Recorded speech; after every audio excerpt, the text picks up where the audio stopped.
علم کا حاصل کرنا ہر مسلمان مرد اور عورت پر فرض ہے۔ کھانے کی سنتیں اور آداب۔ اتہاس حضرت آدم علیہ السلام پیدائش سے زمین پر اتارے جانے تک۔ اتہاس حضرت آدم علیہ السلام پیدائش سے زمین پر اتارے جانے تک۔ سب سے پہلے آدم کو دنیا میں بھیجا گیا۔ حضرت آدم کو ابو البشر یعنی سب انسانوں کا باپ کہا جاتا ہے۔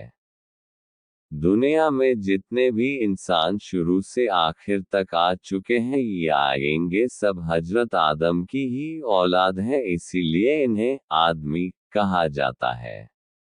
جب اللہ تعالیٰ نے حضرت آدم کی پیدائش کا ارادہ فرمایا اور فرشتوں سے عرض کیا کہ میں زمین میں اپنا خلیفہ بنانے والا ہوں، اس وقت زمین میں جنات رہتے تھے اور ابلیس کی بادشاہت تھی، لہٰذا آپ کے بارے میں کچھ بتانے سے پہلے شیطان ابلیس کا ذکر کرنا ضروری ہے کیونکہ اس واقعے کا شیطان سے گہرا تعلق ہے۔ ابلیس لعین۔ اللہ تعالیٰ نے اس مخلوق کو بہت خوبصورت بنایا تھا اور شرافت و بزرگی سے بھی نوازا تھا۔ زمین اور دنیا کے آسمان کی بادشاہت دی تھی۔ اس کے علاوہ اسے جنت کی پہرےداری کے انعام سے بھی نوازا تھا۔ لیکن اس نے اللہ کے سامنے گھمنڈ کیا اور خدائی کا دعویٰ کر بیٹھا، جس کی وجہ سے اللہ تعالیٰ نے اسے اپنی بارگاہ سے نکال دیا اور اسے شیطان میں بدل دیا۔ اس کی شکل بگاڑ دی اور سارے رتبے جو اللہ تعالیٰ نے اسے عطا کیے تھے چھین لیے۔ اس پر اپنی لعنت فرمائی، اس کو اپنے آسمانوں سے نکال دیا اور آخرت میں اس کو اور اس کی پیروی کرنے والوں کا ٹھکانہ جہنم قرار دیا۔ شیطان ابلیس کون تھا؟ ابلیس فرشتوں کا سردار تھا اور جنت کے باغوں کی دیکھ بھال کرتا تھا۔ اس کو دنیا اور آسمان دونوں کی بادشاہت ملی ہوئی تھی۔ ابن جریر رحمۃ اللہ علیہ سے روایت، ابن عباس کے حوالے سے، فرشتوں کا ایک قبیلہ جنات سے تعلق رکھتا تھا، ابلیس انہی میں سے تھا۔ اس قبیلے کے فرشتوں کو آگ کی گرم لو سے پیدا کیا گیا تھا۔ یہ لو شعلے کی طرح نظر نہیں آتی لیکن صرف محسوس کی جا سکتی ہے اور ساری گرمی اسی میں ہوتی ہے۔ اس قبیلے کے علاوہ باقی سب فرشتوں کو نور سے پیدا فرمایا تھا۔ ابلیس کا نام حارث تھا۔ دوسری روایت میں عزازیل بھی آیا ہے اور یہ جنت کے پہریداروں میں سے تھا۔ ابن عباس کی روایت، ابلیس کا گھمنڈ۔ اللہ تعالیٰ قرآن پاک میں فرماتا ہے کہ اور ان میں جو کہے کہ میں اللہ کے سوا معبود ہوں تو اسے ہم جہنم کی جزا دیں گے، ہم ایسی ہی سزا دیتے ہیں ستمگاروں کو۔ سورہ الانبیاء آیت 29۔ اس آیت کی تفسیر میں ابن جریر رحمۃ اللہ علیہ لکھتے ہیں کہ فرشتوں میں سب سے پہلے جس نے یہ بات کہی کہ اللہ کے بجائے میں معبود ہوں وہ ابلیس لعین ہے۔ حضرت قتادہ رحمۃ اللہ علیہ فرماتے ہیں کہ یہ آیت اللہ کے دشمن ابلیس کے بارے میں اتری۔ اللہ نے اس پر لعنت فرمائی اور اسے اپنی رحمت سے نکال دیا، اور فرمایا ہم اسے دوزخ کی سزا دیں گے اور ظالموں کو ہم اسی طرح کا بدلہ دیا کرتے ہیں۔ اللہ تعالیٰ قرآن پاک میں ایک جگہ اور ارشاد فرماتا ہے، اور یاد کرو جب ہم نے فرشتوں کو حکم دیا کہ آدم کو سجدہ کرو تو سب نے سجدہ کیا سوائے ابلیس کے، منکر ہوا، غرور کیا اور کافر ہو گیا۔ سورہ البقرہ آیت 34۔ ابلیس کو ایسا گھمنڈ کیوں ہوا کہ اس نے نہ صرف اللہ کا حکم ماننے سے انکار کیا بلکہ خدائی کا بھی دعویٰ کر بیٹھا؟ اس کے بارے علماء کے بہت سے قول ہیں۔ ابن عباس کے ایک قول کے مطابق زمین پر انسانوں کی تخلیق سے پہلے جنات آباد تھے۔ ایک بار انہوں نے زمین پر فساد پھیلایا، एक दूसरे को कत्ल किया और खून बहाया। अल्लाह ताला ने इनके फसाद को खत्म करने के लिए इब्लीस को फरिश्तों के एक गिरोह के साथ भेजा। ये वही गिरोह था जिसे जिन कहा जाता है। इब्लीस ने और उन फरिश्तों के गिरोह ने इनसे जंग की और इन्हें जजीरों और दूर दराज के पहाड़ों में धकेल दिया। इस कारनामे से उसमें गुरूर पैदा हो गया। अल्लाह इसके अगरूर को जान गया लेकिन फरिश्ते न जान सके। इब्ने अब्बास के एक दूसरे कौल के मुताबिक इब्लीस आसमाने दुनिया, ज़मीन और उसके दरमियान सब इलाके का बादशाह और निज़ाम चलाने वाला था और साथ ही जन्नत की हिफाजत का भी जिम्मेदार था। इब्लीस अल्लाह ताला की बहुत इबादत करता था और उसमें बहुत ज़्यादा तकलीफ़ें उठाता था। इस वजह से वह खुदपसंदी का शिकार हो गया और अपने आप को बहुत बड़ा और बहुत ऊंचे मर्तबे वाला समझने लगा और आखिरकार उसने अल्लाह ताला के सामने भी अपने घमंड को जाहिर कर दिया। उद्धरण चिन्ह इब्ने मसूद, इब्ने अब्बास और दूसरे सहाबा-ए किराम की रिवायतों के मुताबिक जब अल्लाह ताला अपनी अजीज तरीन मखलूक को बनाने के बाद अपनी शान के मुताबिक अर्श पर रौनक अफरोज हुआ तो इब्लीस को आसमाने दुनिया की बादशाहत पर मुकर्रर किया। इब्लीस का ताल्लुक फरिश्तों के उस गिरोह से था जिन्हें जिन कहा जाता है। उनका नाम जिन इसलिए रखा गया कि वह जन्नत के पहरेदार और हिफाजत करने वाले थे। इस इज्जत अफसाई सम्मान से इब्लीस के दिल में तकब्बुर यानी घमंड पैदा हो गया, यहाँ तक कि उसने ये कह दिया कि अल्लाह ताला ने जो कुछ मुझे अता किया है वह मेरी ज़ाती इबादत और रियाजत का इनाम और फल है। जब अल्लाह ताला ने आदम को पैदा फरमाया तो फरिश्तों को हुक्म दिया कि आदम को सजदा करे। सबने हुक्म की तामील की लेकिन इब्लीस ने इनकार किया और अल्लाह ताला की नाफरमानी की। अल्लाह ताला तमाम भेद जानता है। इब्लीस से सवाल किया, तुझे किस चीज़ ने आदम को सजदा करने से रोका? उसने जवाब दिया, मैं आदम से बेहतर हूँ, तूने मुझे आग से और आदम को मिट्टी से पैदा किया। शैतान का जवाब तकब्बुर और जहालत वाला था।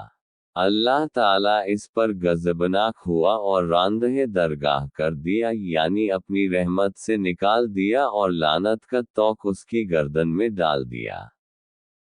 शैतान ने तौबा व इस्तिग़फ़ार करने के बजाय अल्लाह ताला से खुली बगावत कर दी और क़यामत तक के लिए आदम की नस्लों को बहकाने के लिए मोहलत मांग ली। अल्लाह पाक के इल्म और हिकमत का भी यही तकाज़ा था कि औलाद आदम की आज़माइश की जाए, लिहाजा उसकी दरख्वास्त मंजूर की गई। उसे लंबी उम्र अता की और साथ में वो सामान भी जो नस्ले आदम को गुमराह करने के लिए चाहिए थे। हजरत आदम की पैदाइश। अल्लाह हर काम पर कादिर है, वो चाहे तो पलक झपकते ही तमाम जहानों को पैदा कर सकता है, लेकिन इस दुनिया और इंसानों की तख्लीक उसने कई मरहलों स्टेजेस में की। जब अल्लाह ताला ने हजरत आदम को पैदा करना चाहा तो फरिश्तों से फरमाया कि बेशक मैं बनाने वाला हूँ ज़मीन में अपना नायब। उन्होंने कहा, तू उसे नायब बनाएगा जो वहाँ फसाद करे और खून बहाए, और हम तेरी हम्द के साथ तेरी तस्बीह बयान करते हैं और तेरी पाकी बयान करते हैं। फरमाया, बेशक मैं जानता हूँ जो तुम नहीं जानते। सूरत बका आयत 29-30। हजरत इब्ने अब्बास इस आयत की तफसीर बयान करते हुए फरमाते हैं कि फरिश्तों ने ऐसा इसलिए कहा कि सबसे पहले ज़मीन पर रहने वाले जिन्नों ने फसाद बर्पा किया, खून बहाया और अल्लाह की नाफरमानी की, लिहाजा अब जो खलीफा बनेगा वो भी वैसा ही करेगा।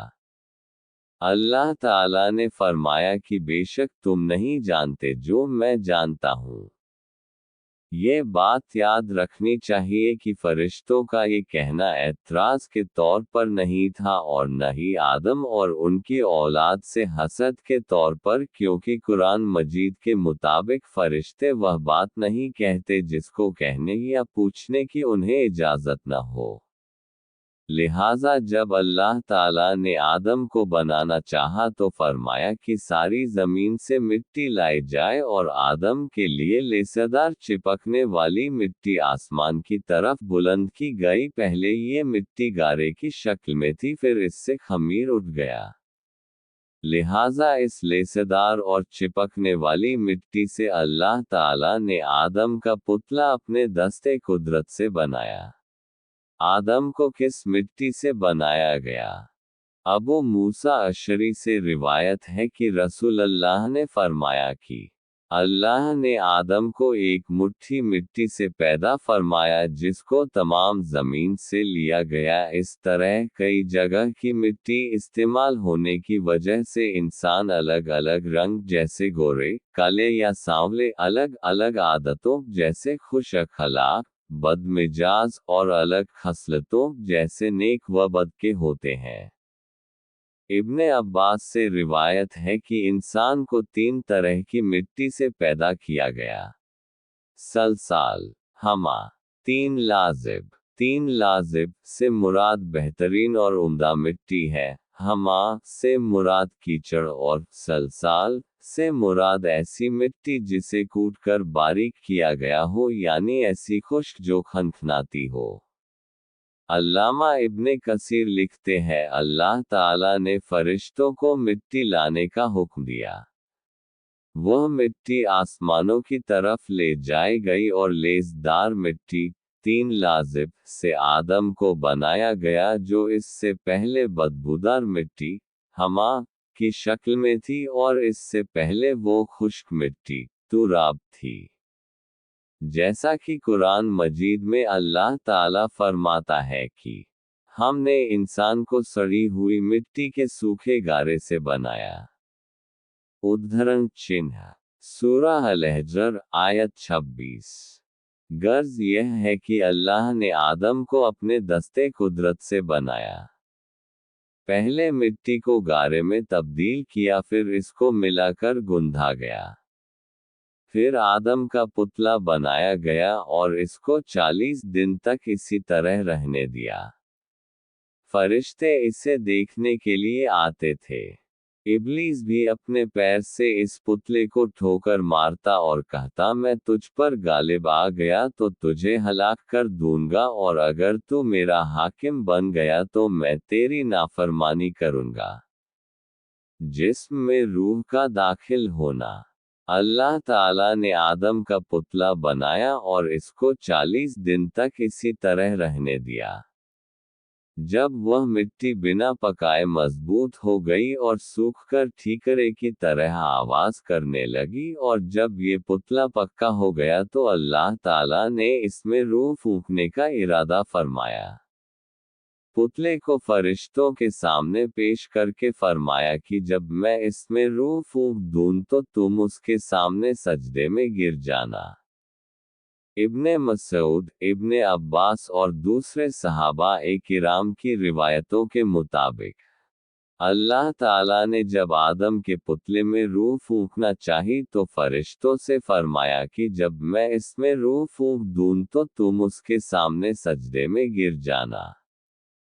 फिर जब अल्लाह ताला ने आदम के जिस्म में रूह फूंकी तो वह सिर की तरफ से जिस्म में दाखिल हुई, जिसकी वजह से आदम को छींक आ गई, जिस पर फरिश्तों ने कहा, अल्हम्दुलिल्लाह, यानी तमाम तारीफें अल्लाह के लिए हैं। कहें अल्हम्दुलिल्लाह कहने पर अल्लाह ने कहा, रहम का रब्बिका, यानी तुम्हारा रब तुम पर रहम करे।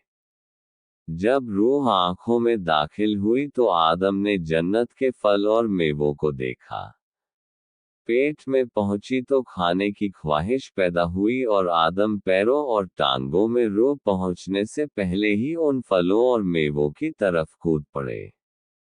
कुरान पाक में इसी जल्दबाजी की तरफ इशारा करते हुए अल्लाह ताला ने फरमाया कि बेशक इंसान जल्दबाज है। इब्ने अब्बास से रिवायत है कि अल्लाह ताला ने सबसे पहले आदम के जिस्म में रूह फूंकी तो वह सिर की तरफ से जिस्म में दाखिल हुई और जिस्म के जिस हिस्से में पहुंचती वह गोश्त और खून में तब्दील हो जाता। जब रूह नाफ की जगह पहुंची तो आदम ने अपने जिस्म को देखा तो वह बहुत खूबसूरत मालूम हुआ। आदम ने उठना चाहा तो उठ न सके। अल्लाह ताला ने फरमाया कि बेशक इंसान जल्दबाज है। आगे फरमाया, आदम से मारे खुशी के सब्र न हो सका। फिर जब तमाम जिस्म में रूह फैल गई तो आदम को छींक आए और उन्होंने अल्हम्दुलिल्लाह, तमाम तारीफें अल्लाह के लिए हैं, कहा यह अल्लाह की तरफ से इल्हाम की वजह से था। अल्लाह ने फरमाया, ए आदम, अल्लाह तुझ पर रहम करे। फिर अल्लाह ताला ने आदम को इल्म अता किया और तमाम चीज़ों के नाम सिखाए। कुरान पाक में है कि और अल्लाह ताला ने आदम को तमाम नाम सिखाए। सूरह अल-बकरा आयत 31। हजरत इब्ने अब्बास इसकी तफसीर बयान करते हुए फरमाते हैं कि अल्लाह ने आदम को हर चीज़ का नाम सिखाया, यहाँ तक कि जिस्म से हवा खारिज होने की आवाज़ का नाम तक सिखाया। तमाम छोटी और बड़ी चीज़ों के नाम, ज़ाती और सिफाती दोनों तरह के नाम सिखाए और तमाम कामों के नाम, जैसे इब्ने अब्बास का कौल है कि गूंज का नाम भी सिखाया। अल्लाह ताला ने आदम को तमाम नाम सिखाकर फरिश्तों के सामने पेश किया और फरमाया, अगर तुम सच्चे हो तो इन चीज़ों के नाम बताओ। फरिश्तों ने कहा, अल्लाह तेरी ज़ात पाक है, हमें तो सिर्फ इतना ही इल्म है जितना तूने हमें सिखाया, पूरे इल्म व हिकमत वाला तू ही है। अल्लाह ने आदम से फरमाया, तुम इनके नाम बता दो। जब इन्होंने बता दिए तो फरमाया, क्या मैंने तुम्हें पहले नहीं कहा था कि ज़मीन आसमान का गैब मैं ही जानता हूँ और मेरे इल्म में है जो तुम जाहिर करते हो और छिपाते हो। उद्धरण चिन्ह सूरह अल-बकरा आयात -31 से 33। यहाँ इस बात का बयान हो रहा है कि अल्लाह ताला ने एक खास इल्म के ज़रिए आदम को फरिश्तों पर फजीलत दी।